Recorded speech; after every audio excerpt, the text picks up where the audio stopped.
Hello everyone and welcome to Busy Little Minds. Today's video is going to be about a new subject, math. Today we're going to be learning about all the different categories of real numbers and how they are placed on the number line. So without any further ado, let's begin. There are 6 main categories of number: natural, whole, rational, irrational, and real. Now, let's learn about each of these categories and what they mean. Let's start with natural numbers. Natural numbers are commonly referred to as counted numbers. They start from 1 and go up. 2 things to note. Natural numbers do not include 0, and they do not include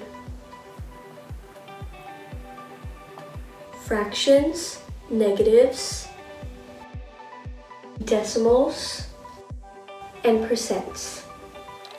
Next, let's learn about the whole numbers. Whole numbers are all the natural numbers but including 0. Note that whole numbers do not include fractions, negatives, decimals, or percents. Our next category is the integers. Let's learn about them. Integers are all the whole numbers, but including negative numbers. Please note that integers still do not include fractions, decimals, or percents. Next, we have the rational numbers. A rational number is any number that can be written in m over n form, where n is not equal to 0. To put it simply, a rational number is a number that can be written in fractional form, whether it be an improper fraction or a normal fraction, as long as the denominator does not equal 0. This is because a fraction is just a different way of writing one number divided by another, and as you know, you can't divide anything by 0, so the n, or the denominator, of a rational number cannot equal 0. Note that a repeating decimal is a rational number. A repeating decimal is a number whose decimal part repeats endlessly. Repeating decimals are rational numbers because they can be written in m over n form.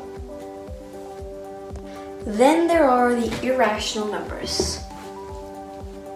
Irrational numbers are real numbers that can't be written in m over n form, where n is not equal to 0. Some examples of irrational numbers are pi and the square root of 2. These numbers go on endlessly, but with no pattern. When they are plotted on number lines or used in a calculation, approximations are used. Real numbers are all of the numbers that exist. Simple. And here's a diagram of how all the categories fit together. The real numbers are the largest category.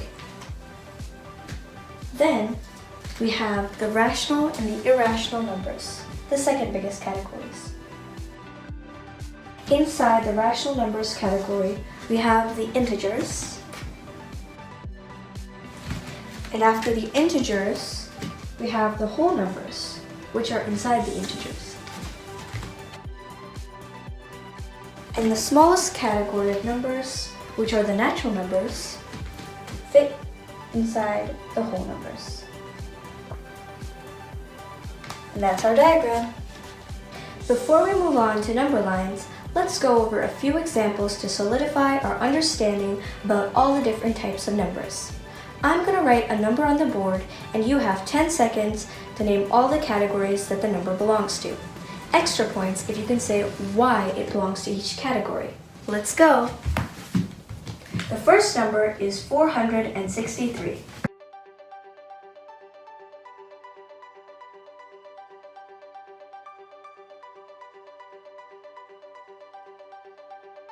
If you got the categories natural, whole, integer, rational, and real, you're correct.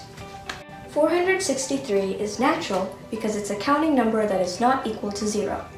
It is a whole number because whole numbers are basically the same as natural numbers. They only include one more number, 0. It is an integer because an integer includes all the whole numbers plus their negative counterparts. It's a rational number because it can be written in m over n form where n is not equal to 0, and it's a real number because, well, obviously. Let's move on to the next number. The next number is 23.3 continuing.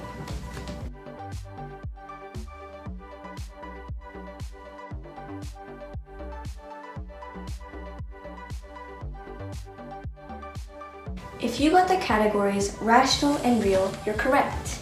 23.3 with the 3 continuing is a rational number because it can be written in m over n form, where n is not equal to 0.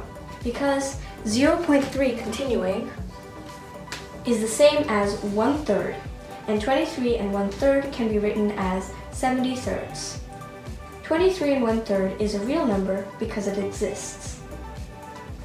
The final number we have is negative 409.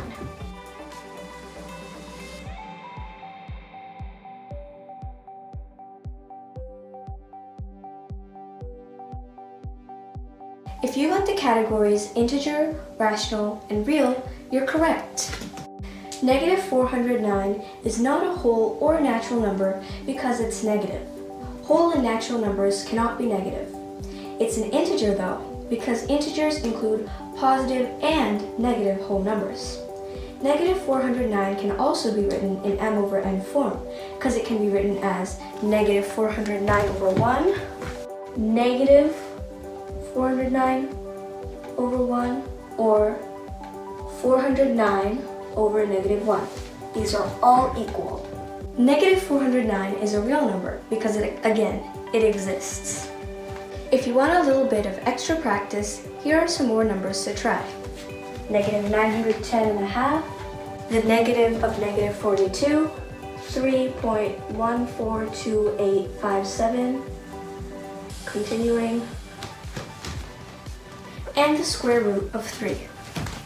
The answers and explanations to these problems will be included in the description. If you want even more extra practice, I have made a Quizlet set with some more problems. Check it out here.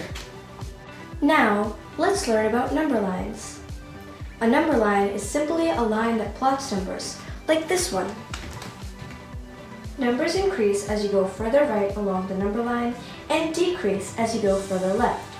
For negative numbers, the greater the number behind the negative sign, the lesser its value. Here's a negative number line so you can see what I mean. As you can see, the number negative 5 is less than the number negative 1, even though 5 is greater than 1. Here are a few notes and tips about number lines so that you can avoid making silly mistakes on a quiz or test. Make sure to always include the arrows at both ends of the number line. They signify that the numbers continue on forever. Without one or both of the arrows, you'll have a number line segment or a number ray instead of a number line. If you recall, a straight line is a set of points that extend in both directions forever. And on a number line, the numbers extend in both directions forever too. Make sure to always make the distance between two tick marks on a single number line equal, or as equal as you can if you don't have a ruler, whether you're measuring tenths, ones, or even hundreds between each number. Here's a tip on making the distance between your tick marks equal. If you don't have a ruler and you're dividing your number line into an odd number of pieces. First, draw your number line, making sure to include both arrows. Next, draw two tick marks at either end of the number line, right next to the arrows. These will be the start and end of the segment of the number line you are illustrating. Then, define how many pieces you are splitting your number line into. I'm going to split this number line into 9 pieces. Now, we can go ahead and split the number line in half. We've drawn 3 lines in total now. Since we have to make 9 lines, we have 6 more lines to draw. Now, the number line is split into 2 parts, so we can draw 3 lines in each part. And there we have it, our number line that is split into 9 pieces. If we want to split the number line into 10 pieces, we can split the number line into 11 pieces and then erase the last line. Now, all we have to do is number this line. Ta-da! That just about wraps up number lines, and with that, the whole video. If you enjoyed this video, give it a like. For more content about education and learning, check out my bite-sized science playlist here. Subscribe to be notified first when another one of my videos comes out. Thank you so much for watching.